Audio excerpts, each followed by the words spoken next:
Hey everyone, welcome to the Carnivore Revolution. I'm Serena. And I'm Jess. If you enjoyed this video, be sure to like and subscribe below. Today we're talking about little mistakes that we've made or things we kind of wish we had known when we started the carnivore diet. So we each are going to share 3 things that we wish we knew before we started the carnivore diet and little mistakes that we made along the way. What's your first mistake that you wish you knew before you started? Not eating enough.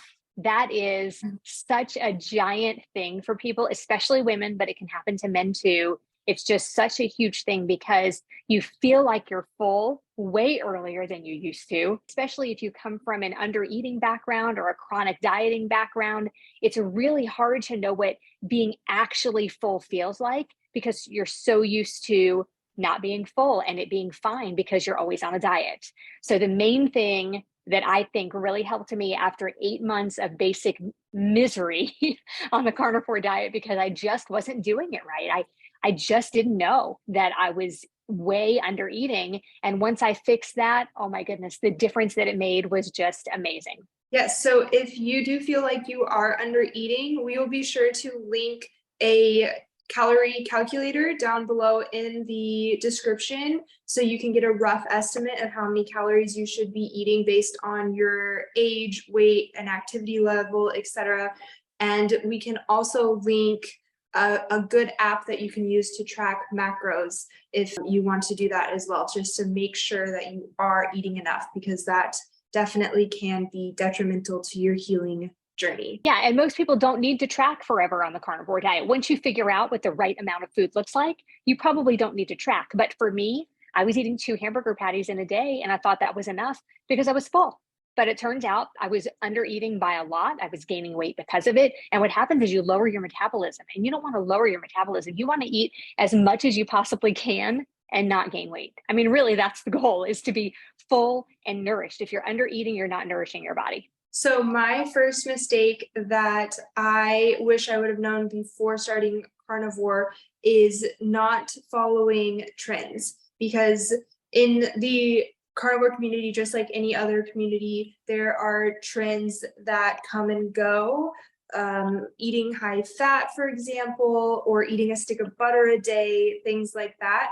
And in the beginning, it's really important to just focus on nourishing your body, eating till you're full, like Serena is saying, and not under eating. And following these trends in the beginning can get confusing, can make you feel frustrated, and can become overwhelming and ultimately hinder your healing journey. So in the beginning, yeah, just focus on healing and don't get sucked into all the trends that go through the carnivore community. Yeah, in the beginning, definitely use that old adage, keep it simple, stupid. Just eat animal products, not too many, not too few. Make sure you're nourishing your body. And like Jess said, don't follow those trends. Now, I have done a lot of those trends because once I felt like I had hit a baseline, I decided it was time to like tweak things. And so some of those trends definitely worked for me. But in the beginning, just eat the nourishing animal products that your body needs and let yourself get well. So my next one would be not eating enough fat. This is huge. Women especially really fear fat. Lots of men fear it too, but women especially, we're so used to cutting the fat off of our meats, even off chicken breast. I used to cut the little pieces of fat off the chicken breast. And the truth is, some of that's not even fat. It's just leftover chicken skin. But so many people want to cut off all of the fat. Listen, we need fat. Every cell in our body needs cholesterol. We have to have that fat for brain function. There are actually more instances of Alzheimer's, dementia, and Parkinson's disease with people with low cholesterol, people who eat low-fat diets, or people who take statins. So it's really important to make sure that you're getting those fats in, that you're fueling your body with that. With a carnivore diet or any kind of ketogenic diet, by definition, you're burning fat for fuel. And so if you're not giving your body that fat, you are still not nourishing your body in the way your body should be nourished, and you're not feeding your brain the fuel that it needs to help you through the day. If you are interested in learning tips that I have used and Serena has used also to overcome our aversion to fat in the beginning of carnivore, that video is coming soon. So be sure to subscribe so you can see that video and you won't miss it. And now my second mistake and thing I wish that I knew before starting carnivore is the importance of community. I was doing carnivore for almost 2 years. It took me a really long time to get involved in the carnivore community. I honestly didn't even know it existed. And I thought I could just do this by myself. And I was doing pretty good. But when I did start getting involved, it made a huge difference. And I've made friendships that I think will last my whole life now. You always hear people say that you need to find like-minded people, especially if you're doing something difficult in life. And I really, truly believe that that is an accurate thing to say now, because it can be really hard to constantly hear that you are killing yourself eating a certain way. So finding like-minded people who can support you when you're feeling down is priceless. That's huge. There are days where I kind of feel like the only people that really understand me are my carnivore friends. So it really is important. People you can bounce ideas off of, people that you can watch their little videos and just say, oh yeah, I feel like that too. Like just to feel like you can relate to somebody really just makes a big difference in life. And I have great normal friends. I love my friends, but it's also really nice to have this other community where I feel like I can talk about different things that matter to me. You know, my normal life, we talk about our kids and the sports, you know, and things like that. But it's really nice because this has become such a big part of my life. It's really nice to have this community of friends that I know that I can talk to basically anytime I just message somebody if I have a question or I need help with something. It really, really is important to be with like-minded people. And we'll never get tired of seeing your meat pictures. Like you can post as many pictures of steak, bacon, whatever you're making, and the carnivore community will never get tired of seeing that. We'll never be like, wow, that's enough with the bacon pictures, dude. We'll never say that. So my last one is underestimating sugar addiction. Sugar addiction is real. It's a drug. And if you don't know that already, then go off sugar for a couple of weeks and see what happens, because you will actually have withdrawal symptoms like somebody who's withdrawing from a drug. Now, I had to hit rock bottom. We're talking 20 cupcakes in 36 hours on my last binge on sugar. And it was because I needed that sugar. It's just like when you walk through the kitchen and you pick up a cookie, or you walk through a store and they have like a candy bin on the counter and you know, at the checkout and you grab a piece of that candy. It's not because you want the candy. That's your addiction. And it's that part of your brain that lights up when it sees the sugar and says, oh, I have to have that. And you don't have to have it. Sugar is not necessary. There are two essential nutrients. One is protein and one is fat. You do not need carbohydrates. Your body wants them though, because you're addicted to them. So fix that problem and your life will change. The sugar addiction is a real thing. And so if you sit down and eat half a bag of mini candy bars, or every time you see that candy jar in somebody's house, or at your workplace or at church, and you walk by and pick one of those up, it's not because you need a breath mint. It's because it lit up your brain when you saw that bowl of mints and you felt like you had to have one.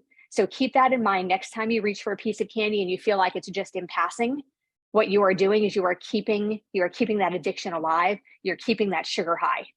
And it's really important to be like this. And carnivores are like this all day long. We don't have any ups and downs. We don't have any sugar spikes and crashes. We don't start to shake and feel like we got to have something to eat right now. And those are the things that are signs of a sugar addiction. So if you have any of those issues going on at all, just keep in mind, even if you're not a carnivore, that is your sugar addiction talking, and it's time to make a change. And my last one is not researching. And this is really huge for me. I always talk about this. I'm not suggesting that you have to go out and become some super nerdy carnivore who just reads all the studies, all the information, and knows everything. If you want to, that'd be awesome. But I just encourage people, especially new carnivores, to start listening to a podcast. Dr. Chafee has a great podcast and YouTube channel. Ken Berry has a great YouTube channel. There's a lot of other ones out there too. Me and Serena. So one of my favorite books that I like to recommend to new carnivores is Carnivore Cure by Judy Cho. That one is amazing, packed full of great information, and will definitely change your perspective around food and nutrition. My favorite book is The Big Fat Surprise. So if you haven't read that yet, run out and get it really quickly. It is a great book and really will help you, especially if you have that phobia about eating too much or about eating too much meat or too much fat. It'll definitely help you get over that hump. It is chock full of information. And as far as research goes, there was a recent study out like just recently in the last couple of weeks where it talked about a low carb diet. It has higher links to heart disease. And if you find an article like that about something that matters to you, click on the sources and go and look at the actual study, because that study, I believe, was done on 12 people and it was a 24-hour study. They didn't take a look at whether or not those people smoked or drank or what other foods they were eating. And it was actually more of a high carb diet than it was a ketogenic diet. So make sure you look at those things. If you see a headline that matters to you, and I don't care what it is, if it's politics, if it's religion, if it's diets, whatever the article is, if you see a headline that makes you think, what, really? Go read the whole article and click on the sources and get the actual information, because the headline is most likely geared towards the audience that the paper or the website is geared to. It is not for your average person, most likely. And it's clickbait. They want you to read they want you to be interested in it. But the truth is most people just read the headline. So don't do that. Get into it, read the article, look at the sources before you take something like that to heart. Yeah, and also keep in mind that the conclusion of those type of articles doesn't always match the research that they provide within the study. A lot of times they will just write a conclusion that they hoped to achieve, not necessarily the one that the research showed. So keep that in mind also, that reading the conclusion isn't always the best option, or reading just the conclusion.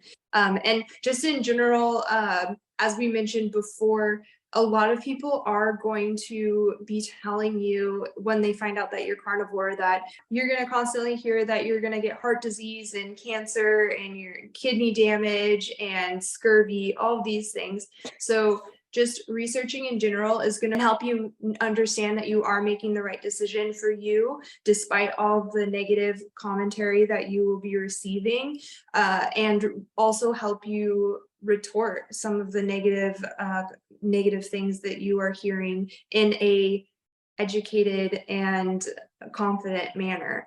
So just researching will help you all around just feel more confident and stick to carnivore, because you could imagine if you are doing carnivore and you're just hearing all this negative stuff and you have no clue why those things are wrong, it'll be a lot easier for you to just throw in the towel and say, you know what, maybe this isn't the healthiest thing for me, maybe I should try something else. But if you have that knowledge under your belt, you can say, no, I'm sticking to this, I know this is healthy, and push through when things get tough. So that about wraps it up. Don't forget to like and subscribe below, and we'll see you next time here on the Carnivore Revolution.